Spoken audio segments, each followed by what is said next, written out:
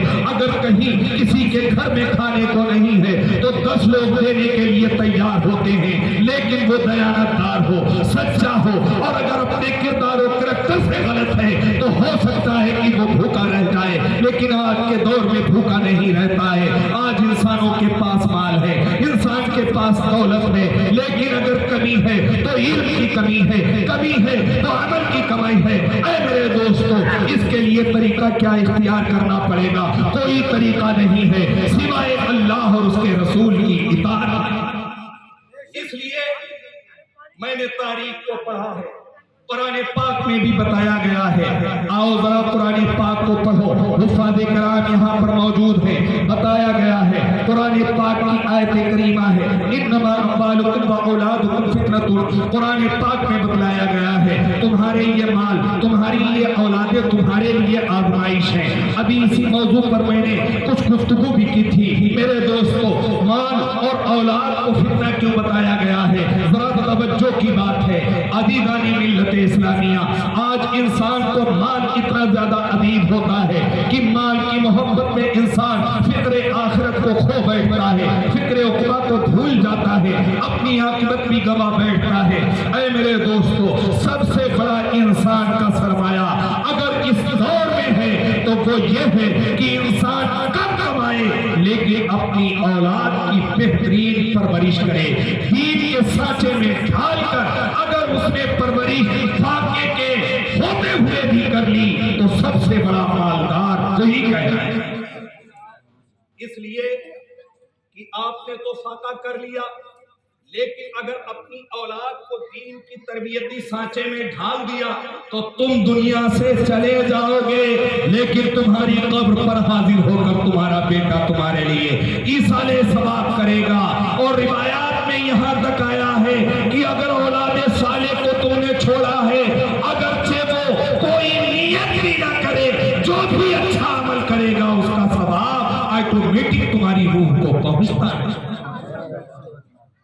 تو سب سے بڑی دولت تو یہی ہوئی، لیکن اگر آپ نے کروڑوں روپیہ کمایا، کروڑوں روپیہ جمع کیا اور اولاد کی تربیت آپ نے بہتر نہ کی، وہی آپ کے جمع کیے ہوئے مال کے اوپر بچہ رلے سے اڑا رہا ہے، ناچ گانے کے اوپر خرچ کر رہا ہے، خرافات میں خرچ کر رہا ہے، تو یہی تمہارا مال تمہارے لیے وبال جان بن گیا ہے۔ تم دنیا سے چلے گئے، لیکن جس مال کو، جس اولاد کو بے تربیتی کے لحاظ سے چھوڑ کر گئے تو تمہاری اولاد اور تمہارے مال تمہارے لیے وبال جان۔ اللہ کے پیارے حبیب نے ایسے ہی نہیں فرمایا، میرے آقا صلی اللہ علیہ وسلم مسجد نبوی میں جلوہ فرما ہے۔ حضرت امام حسن، امام حسین بچپنے کے عالم میں مسجد نبوی میں جاتے ہیں۔ مسجد نبوی کا میدان لقدر کا میدان ہے، یعنی نشیب و فراز ہے، کہیں کہیں پر گڈھے ہیں، تو جو بچے پیروں سے کمزور ہوا کرتے ہیں جب وہ چلتے ہیں نشیب و فراز میں ان کا پیر پڑتا ہے تو وہ گر جاتے ہیں۔ حضرت امام حسین بھی حضرت رسول اکرم صلی اللہ علیہ وسلم جب خطبہ دے رہے تھے آپ کی نگاہوں کے سامنے مسجد نبوی میں آتے ہیں، گر جاتے ہیں۔ جیسے ہی گرے سرکار خطبے کو چھوڑ کر آتے ہیں، امام حسین کو اٹھاتے ہیں، اپنے سینے سے لگاتے ہیں، پھر ارشاد فرماتے ہیں انما اموالکم واولادکم فتنۃ۔ سنو، اللہ رب العزت نے فرمایا ہے کہ تمہارے مال، تمہاری اولاد تمہارے لیے فتنہ۔ کیوں؟ ذرا آپ علماء کرام سے پوچھئے، جب خطبہ ہونے لگے تو کیا اس وقت آپ کو کھجلانے کی اجازت ہے؟ جب خطبہ ہونے لگے تو کیا کسی کو اشارہ کرنے کی اجازت ہے؟ جب خطبہ دیا جا رہا ہو تو کیا اس وقت بولنے کی اجازت ہے؟ تو یہاں پر تو نبی کونین خطبے کو چھوڑ کر حسین کو اپنے سینے سے لگا رہے ہیں۔ کیوں لگا رہے ہیں؟ اس لیے کہ اولاد کی محبت بھی عجیب و غریب ہوتی ہے۔ اگر بندہ خدا کی بندگی میں کیوں نہ کھڑا ہو، لیکن جب وہ اپنی اولاد کی چیخوں کو سنتا ہے تو بے قرار ہو جاتا ہے۔ بسا اوقات وہ نماز کو توڑ کر اپنی اولاد کی طرف دوڑ پڑتا ہے۔ اللہ کے نبی نے فرمایا یہ اولاد، یہ مال جو دنیا کا ہے، جب انسان اس کی محبت میں کھو جاتا ہے تو یہی مال، یہی اولاد اس کے لیے وبال جان بن گئے۔ حضرات، میں بہت تفصیل کے ساتھ میں تو نہیں، لیکن کچھ جھلکیاں مال سے متعلق آپ حضرات کو دکھانے کی ضرور کوشش کروں گا۔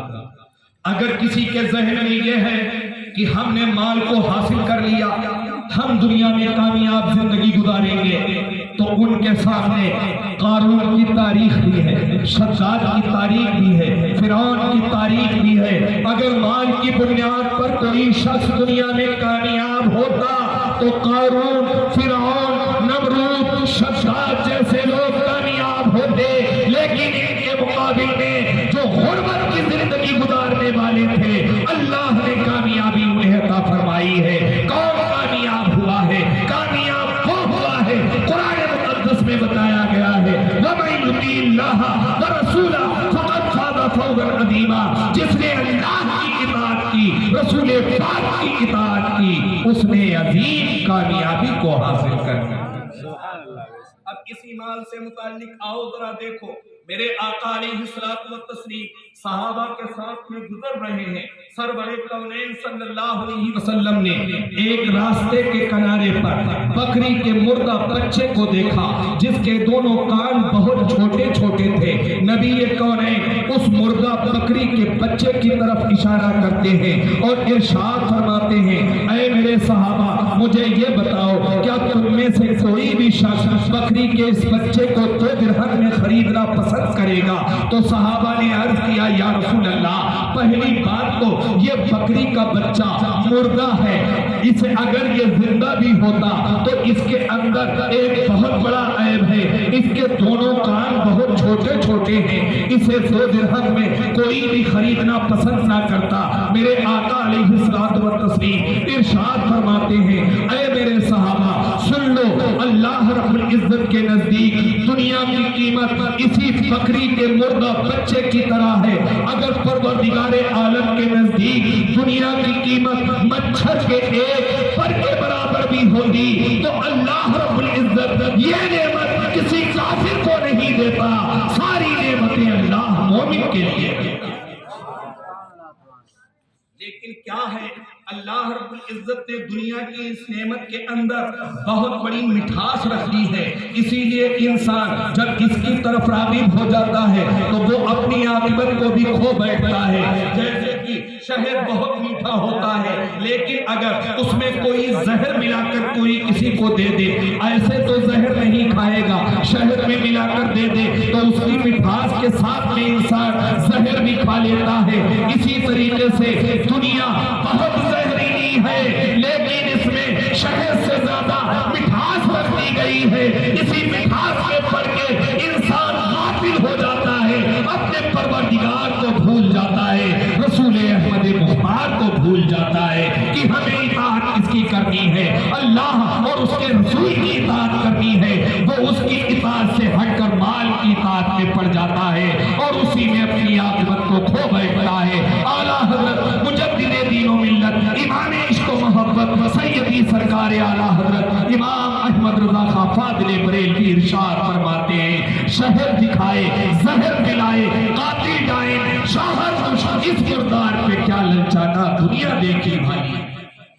عزیزان ملت اسلامیہ، لیکن اگر اللہ تعالیٰ نے تمہیں مال دیا ہے تو اس پر بھی پروردگار عالم کا شکر ادا کرو، پھر اس کے ساتھ میں یہ دعا مانگو، اے پروردگار عالم اس مال کے ساتھ میں مجھے حضرت ابوبکر صدیق جیسا جذبہ عطا فرما دے، ہمیں حضرت عثمان غنی جیسا دل عطا فرما دے، حضرت عبد الرحمن بن عوف جیسے جذبات عطا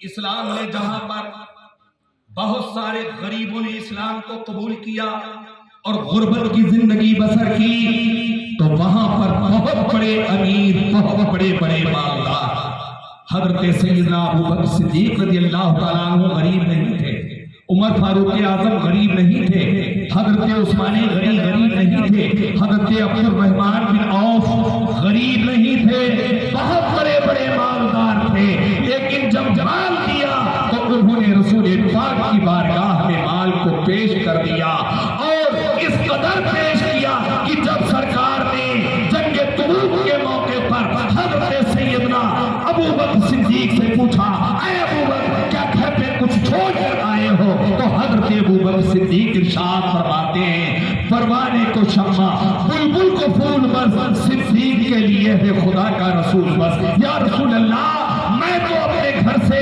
سوئی اور دھاگا بھی لے کے آ گیا ہوں کہ اگر کسی سپاہی کی، کسی فوجی کی اگر کسی کی وردی پھٹ جائے گی تو میدان جنگ میں یہ دھاگا، یہ سوئی اس کے لباس کو سلنے کے کام۔ تو اللہ رب العزت نے انہیں اتنا غنی کر دیا کہ قیامت تک ان کی مالداری کے چرچے ہوتے رہتے۔ بہت ہی جلد سے میں اپنی بات کو اختتام کی منزلوں سے ہمکنار کر رہا ہوں، لیکن توجہ کے ساتھ میں میری بات کو سماعت کریں۔ حضرات، یوں تو اطاعت ہمیں ہر کام میں اللہ اور اس کے رسول ہی کی لازم ہے، لیکن اللہ نے اگر مال دیا ہے تو مالوی اعتبار سے بھی ہمیں یہ سوچنا چاہیے کہ یا رسول اللہ، یہ سب کچھ تو آپ ہی کے صدقے میں ملا ہے، اگر آپ نہ آتے تو میرا بھی تو وجود نہ ہوتا، کائنات کا وجود نہ ہوتا، یہ مال، یہ نعمتیں، یہ زمین و آسمان کی ہر چیز سب کچھ ملی ہے تو سرکار آپ ہی کے صدقے میں ملی ہے۔ اعلیٰ حضرت تو میرے یہاں تک ارشاد فرماتے ہیں، جب کعبے کو دیکھتے ہیں تو ارشاد فرماتے ہیں، ہوتے کہاں خلیل و بنا، کعبہ و بنا، لولاد والے صاحبی سب تیرے گھر کی ہے، اور کعبہ بھی ہے انہی کی تجلی کا ایک ذل، روشن انہی کے عکس سے پتلی حجر کی۔ سب کچھ تو آقا کے صدقے میں ملا ہے، یہ مال بھی آقا کے صدقے میں ملا ہے۔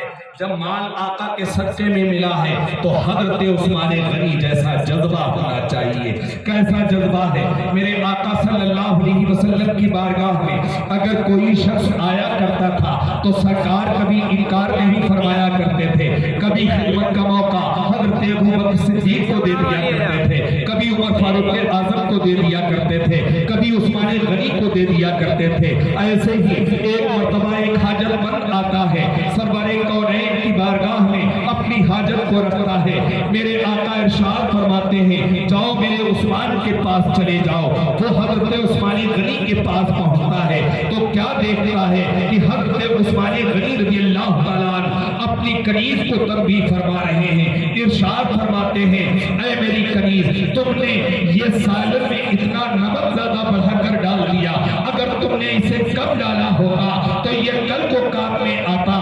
اس نے جب اس گفتگو کو سنا تو وہیں سے واپس لوٹ آتا ہے، کچھ بھی کلام نہیں کرتا ہے، دوسرے دن جاتا ہے، پھر آقا کی بارگاہ میں اپنی حاجت کو رکھتا ہے۔ میرے آقا پھر حضرت عثمان غنی کے پاس بھیج دیتے ہیں۔ سرور کونین نے جب آقا حضرت عثمان غنی کے پاس بھیجا تو حضرت عثمان غنی رضی اللہ تعالیٰ عنہ کو اب دوسرے دن دیکھتا ہے تو آپ اپنے غلام کو تربیت فرما رہے ہیں، ارشاد فرما رہے ہیں، تم نے چراغ کی لو کو اتنا کیوں بڑھا دیا تھا کہ چراغ نے تیل کو زیادہ خرچ کر دیا ہے، اگر تم نے لو کو کم رکھا ہوتا تو چراغ تیل کو کم کھاتا، یہ دوسرے دن ہمارے کام میں آتا۔ پھر یہ گفتگو کو سنتا ہے اور اپنے دل میں سوچتا ہے، جو اتنے بڑے کنجوس ہوں کہ چراغ کی لو بڑھ جانے پر اپنے غلام کو تنبیہ کر رہے ہوں، وہ مجھے کیا دیں گے؟ پھر واپس آ جاتا ہے۔ لیکن تیسرے دن جب سرکار کی بارگاہ میں عرض کرتا ہے تو میرے آقا پھر فرماتے ہیں، جاؤ میرے عثمان کے پاس چلے جاؤ۔ اب تیسرے دن جب آتا ہے تو عزم مصمم لے کے آیا کہ آج میں اپنی بات رکھ دوں گا جا کے، چاہے عثمان غنی جو بھی بات کر رہے ہوں۔ اب تیسرے دن جب آتا ہے، حضرت عثمان غنی کے پاس پہنچتا ہے